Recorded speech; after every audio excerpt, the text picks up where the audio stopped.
I spent 30 years hating my sister. She was prettier, smarter, more successful. Everything came easy to her, while I struggled for every scrap of attention. When she died last year, I felt guilty for not feeling sad enough. Then I found a box of letters hidden in her closet. Letters she'd written but never sent. And what I read in those letters made me realize I'd spent my entire life jealous of someone who was jealous of me. Stay tuned because what I discovered will make you rethink everyone you've ever envied. And if you're into stories that flip your perspective, hit that subscribe button. My name is Rachel, and my sister Emma was perfect. At least that's what everyone thought. That's what I thought. She was 3 years older than me, and from the moment I could form memories, I was living in her shadow. Emma got straight A's without studying. I stayed up until midnight and barely scraped B's.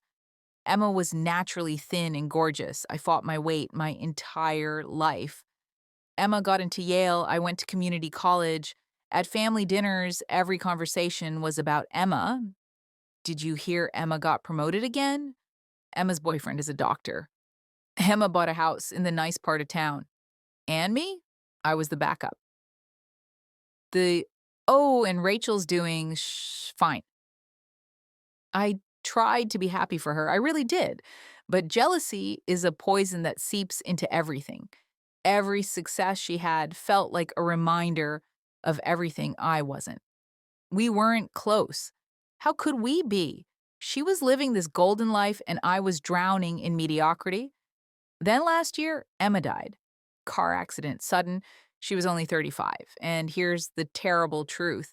At her funeral, standing there, listening to everyone talk about how amazing she was, I felt relieved. Relieved that I wouldn't have to hear about her anymore. Relieved that maybe finally I could just exist without comparison. I'm a terrible person, I know. 2 months after the funeral, my mom asked me to help clean out Emma's apartment. The landlord needed it empty by the end of the month. I didn't want to go. Being in her space, surrounded by her perfect life, sounded like torture, but mom couldn't do it alone, so I went. I Emma's apartment was exactly what you'd expect. Tastefully decorated, everything organized. Even her closet was color coordinated. Of course it was. I was packing up her clothes when I found it.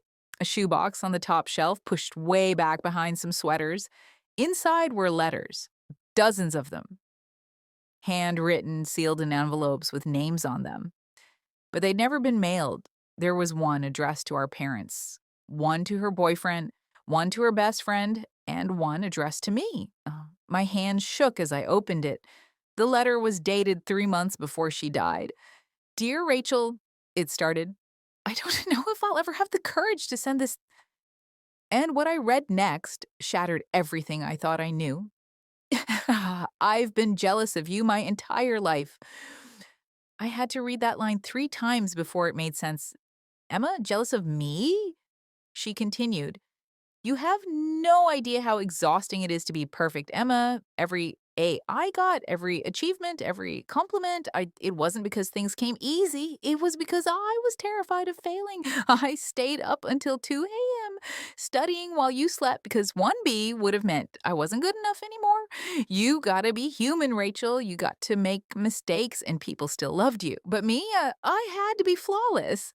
Because the moment I wasn't, I'd disappoint everyone. I watched you struggle with your weight, and I envied you.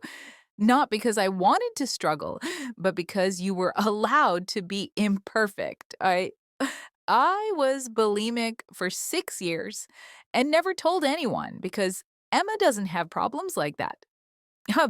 You went to community college and I went to Yale and everyone congratulated me. But you looked happy on your first day. I cried in my dorm room every night for a month because the pressure was crushing me and I couldn't tell anyone. You got to live your life. I had to perform mine. I couldn't breathe. The letter kept going. Every family dinner where they talked about my promotions and my house and my perfect life, I wanted to scream. Because while they were praising me, you got to just be. Nobody expected you to save the world. Nobody watched your every move, waiting for you to slip. I know you think I had it easy. I know you've been jealous of me. But Rachel, I've spent 30 years wishing I could be you. Wishing I could be free like you. Wishing I didn't have to be perfect Emma every single second of every single day. I'm so tired, Rachel, and I don't know how to stop. The letter ended there. No signature, just stopped. I sat on her closet floor and sobbed. Not because she was dead, but because she'd been dying the whole time and I never noticed. So I opened the other letters, the one to our parents apologizing for not being able to keep up the act anymore, the one to her boyfriend explaining why she always kept him at arm's length, because letting someone see the real her felt too dangerous, the one to her best friend confessing she'd been depressed for years, but couldn't admit it because Emma doesn't get depressed. Every letter was a confession, a desperate plea from someone drowning behind a mask of perfection, and I had spent 30 years hating her for wearing that mask. I thought about all the times I rolled my eyes when people praised her, all the times I avoided family dinners because I didn't want to hear about her accomplishments, all the times I secretly hoped she'd fail at something just once so I could feel better about myself. She was suffocating, and I was too busy being jealous to see it. The worst part, I could have helped her if I'd just asked, if I'd just said, "Hey, are you okay?" Instead of assuming her life was perfect, but I didn't.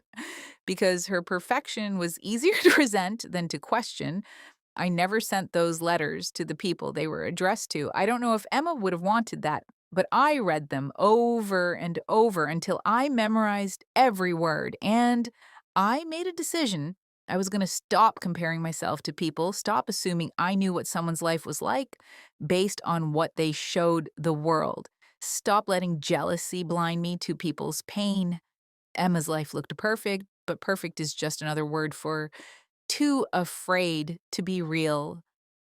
I visit her grave every month now and I talk to her. I tell her, I'm sorry.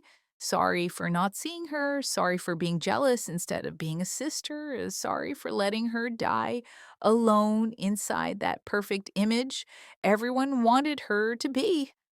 I found her letters too late to save her, but maybe they can save me from making the same mistake with someone else. If this story hit you, hit that like button and subscribe for more. And if there's someone in your life you've been jealous of, maybe check in on them. You never know what they're hiding behind that perfect smile. I'll see you in the next one.